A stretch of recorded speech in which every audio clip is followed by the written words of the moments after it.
Alright, so I'm using a hand-built leader that my friend Will gave me. I modified it a little bit. He had a micro swivel on there, which I love, but I do tend to take them off for trout fishing, which is what I'm setting this rod up for, as a streamer setup. So he's got a perfection loop on here, probably 15 to 25 pound test, mono, or could be fluoro, not exactly sure. And then he's just tapering this down.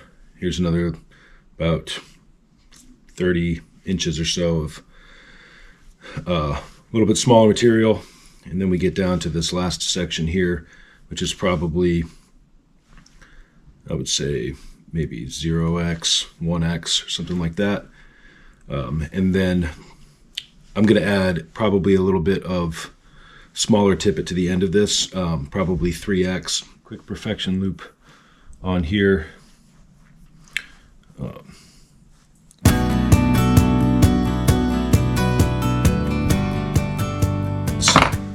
I want this to be able to flow through the guides, so make it nice and clean. Then we got our loop to loop.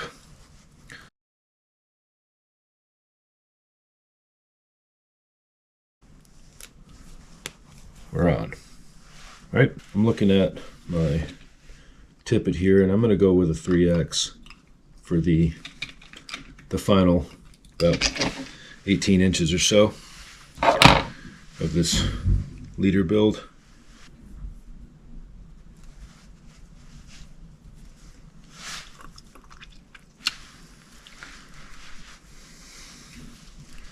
Okay, and now we got a leader. So I've been using this Scientific Angler fly line cleaner.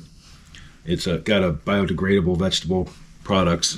It's really great, and I just put some on this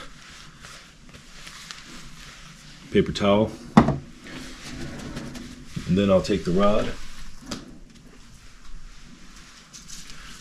and what I like to do is just strip out all the way to the backing. Okay, and then I'm going to take this towel and make sure I have the liquid right on there, and then I'm just going to hold it and I'm going to reel it in.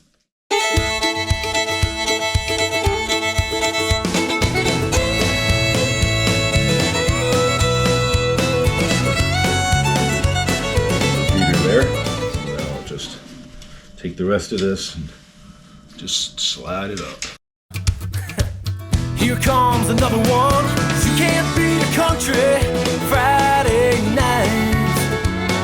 Sitting around the bonfire on the truck bed, kicking back, feeling alright. Well, ladies dancing, lovers romancing in the woods. Hey y'all, it's all good.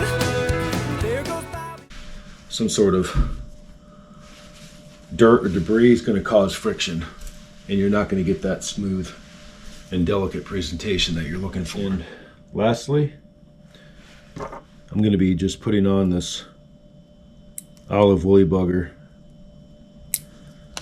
It's kind of like when you go in the casino and you just, every time you walk in, you put 20 on red or something like that. Just see how it goes. That's kind of this fly for me. I think I am going to put on a bigger one. Let's see what I got. Yeah, so I've got a pretty good size one of these, a little heavier too. I know from going the other day that there are some pretty deep pockets.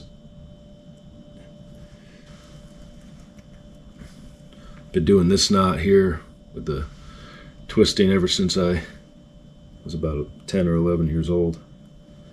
I was down at Orvis in Manchester, Vermont, and did a class there. The guy showed me that knot, and I've taught it to every single person I think that I've fished with, and pretty much every single one of them uses it. It's incredibly quick. It holds incredibly well, as you can see. Our olive beadhead woolly bugger on there, and then now we're just gonna reel up here and I'll show you what I like to do.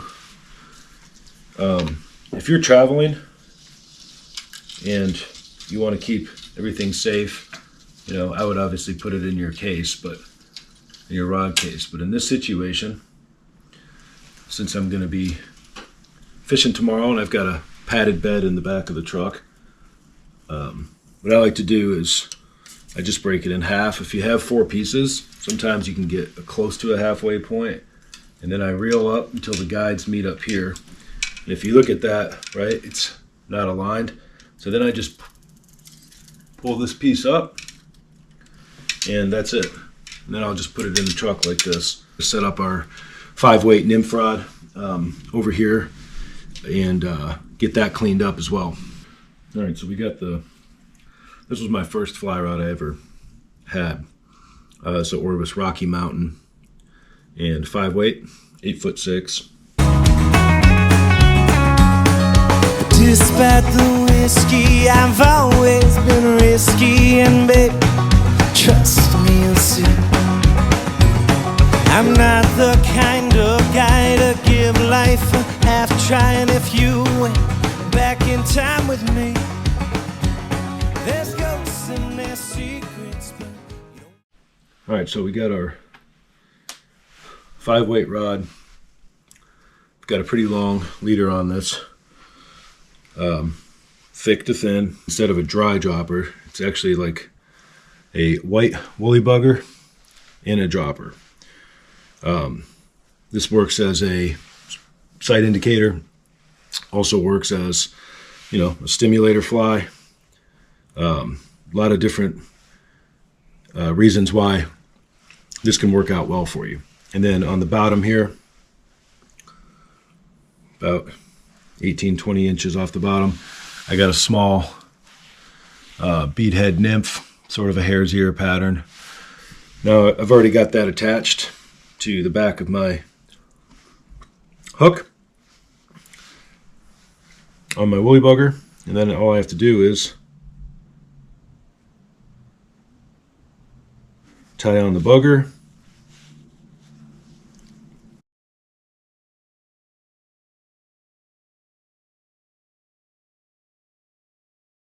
boom, and clip our tag,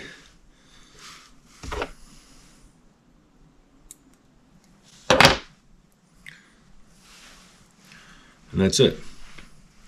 You got a woolly bugger to a beadhead nymph, and that's going to be our nymph setup, at least our initial setup. I'll swap this fly out with a big floating fly that has a lot of buoyancy. Keep it up top, make it like an indicator as well. I like this one though because it gives you a lot of different options. You go a little subsurface, but this I feel, you know, I've had hits on this before, and it's going to go a little bit below the surface, sort of like a scurrying bait fish, and then this fly will trail behind and lower in the water column. So you're covering not really the surface, but just below the surface, and then, you know, down a little bit here as well. So great setup. Give it a try if you haven't before. There's also a setup that I do that this is